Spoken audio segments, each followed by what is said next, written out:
The one The one reason reason. SOPS I think is really, really good for award betting is it compares it to the rest of the league in that season. So like you're betting an award market for a league for MVP of a league. Mhm. SOPS would seem to be a really good split to figure out how that player split fits into how the league is performing and like who's the best in the league at something. Seems like it'd be really good at that.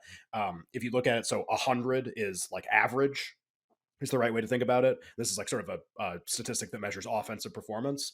It's really interesting to look at a bunch of past MVP winners and like what kind of first month of the season did they all have? Like, could you be terrible and then win? Would be like an obvious thing to ask, right? Like, how far behind can you be and still win? And what you basically figure out is that no one has like ever won an MVP award being below 100 in the first month of the season. Wow. Like you get off to a bad start, it's Yeah. over. Mhm. And like think about that. Like just April. Because we always, what does everybody always say? Like, don't overreact to what happened. Actually, no, I'd like to overreact a lot to what happens in the first month of the year. Not that you have to be the best, but you can't be below average. I think only one player from either league in the past like 25 years won MVP being below 100 in the first month, and it was Pedroia the year that he won, which I think was '08. I want something like that. '08 or '09 maybe. It was. I think it was the year that they lost to the Rays in the ALCS. So just to give you an idea of like how uncommon it is to perform poorly versus the league and then make up that ground. You can perform like slightly above average or above average. You don't have to be great,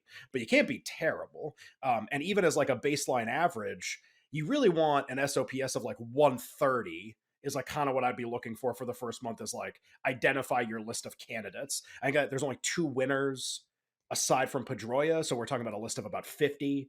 There's like only two other ones that were like that 100 to 120 area even. Like you got to get off to like a pretty good start here. And just to read this off, like some notable performers in this statistic through the first month, if you're trying to narrow that list already of like how can this person really win or not really can they win, but like what is the likelihood that they win if you get off to a really bad start. So I mentioned like below 100, forget about it. Well, the good news is like nobody that you would want as a contender had a below 100 start. I think there might have been a couple guys like on the AL, like fringy guys who had like 97s and stuff, but like nobody really got off to that bad of a start that you would want to bet on.